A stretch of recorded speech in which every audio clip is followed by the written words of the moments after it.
12h42, c'est donc aujourd'hui la journée nationale de la laïcité. On est le 9 décembre, jour de la promulgation de la loi de 1905, loi de séparation de l'Église et de l'État. Parmi les lieux où le respect de la laïcité pose le plus problème, il y a l'école. Virginie Riva avec nous. Bonjour Virginie. Bonjour. Le nombre d'atteintes à la laïcité recensées par le ministère de l'Éducation est en nette augmentation de plus de 10% ce trimestre. Oui, effectivement, 614 signalements, soit 67 de plus que lors du dernier recensement en avril dernier. Cette augmentation, elle se voit surtout au collège où cela représente 51% des faits recensés. Elle diminue en revanche au primaire alors qu'elle avait tendance à augmenter ces dernières années, du fait souvent d'ailleurs de contestation des parents. Là, dans l'ensemble, ces atteintes, elles sont majoritairement le fait des élèves dans 8 cas sur 10. Avec chez les jeunes, une particularité, c'est une nette augmentation des provocations verbales. Alors géographiquement, ces incidents, ils sont concentrés pour moitié dans l'académie de Versailles, Créteil, Lille, Nice, Toulouse et Nantes. Ce que le ministre Jean-Michel Blanquer explique, c'est que cette augmentation, elle est aussi liée à la commémoration de la mort de Samuel Paty. Les cérémonies, temps d'échange ou de recueillement organisés dans les établissements scolaires ont occasionné plus de 200 incidents, avec quand même 91 apologies du terrorisme. C'était beaucoup moins l'an dernier, juste après la mort du professeur. Mais merci beaucoup Virginie Riva. On est en direct avec François Cros de l'IFOP. Bonjour François Cros.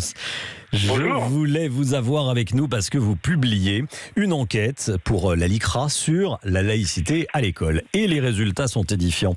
Plus de la moitié des lycéens ont été confrontés à un comportement en lien avec un fait religieux. Ça veut dire quoi ?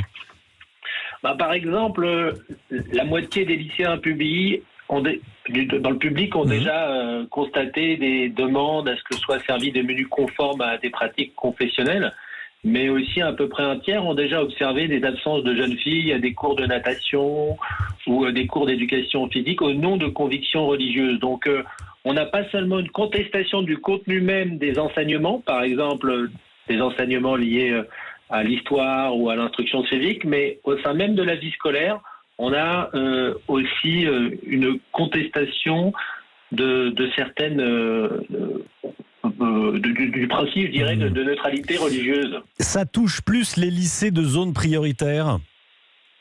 Oui, c'est très net. On a les 2/3 des lycéens qui sont classés en établissement prioritaire, qui ont déjà observé au moins une fois durant leur scolarité une forme d'expression du religieux qui peut aller vers des formes d'entre-soi durant certains moments de la vie scolaire, vu qu'on a quand même la moitié d'entre eux qui ont déjà observé, par exemple, le refus de donner la main à quelqu'un qui n'est pas de sa religion, et un tiers qui ont déjà vu l'organisation de cantines à table en fonction de la religion. Alors, c'est une enquête très très fouillée que vous publiez aujourd'hui. On s'aperçoit, par exemple, que plus de 60% des lycéens acceptent qu'on montre des caricatures religieuses en cours. Je vais dire heureusement, c'est-à-dire quand même qu'il y a un tiers pour qui ça pose problème. Mais le chiffre tombe à 19% seulement pour les élèves musulmans. Oui, la question du droit à la critique des religions à l'école met en exergue le fossé qui existe entre les élèves musulmans et les autres sur ces sujets. Parce que si la majorité des lycéens soutient le droit des enseignants à montrer des caricatures comme l'avait fait Samuel Paty, vous en avez quand même 81% des élèves musulmans qui désapprouvent ce genre de pratiques. On voit qu'ils sont globalement très réticents à toute forme d'irrévérence à l'égard de la religion. Et les professeurs dans tout ça, François Cros ? Les professeurs, on les avait interviewés dans une enquête il y a quelques mois pour la Fondation Jean Jaurès et ils constataient à peu près la même chose. Ils avaient dans les mêmes proportions le même niveau de contestation de cours au nom de la religion, notamment des cours portant sur la mixité filles-garçons ou des cours liés à l'éducation sexuelle. C'est des cas qui sont observés par la moitié des élèves en éducation prioritaire. Merci beaucoup François Cros, merci d'avoir été en direct avec nous dans Europe Midi. C'est une enquête passionnante, très riche, très fouillée, je le disais, qu'on peut retrouver sur le site internet de l'IFOP.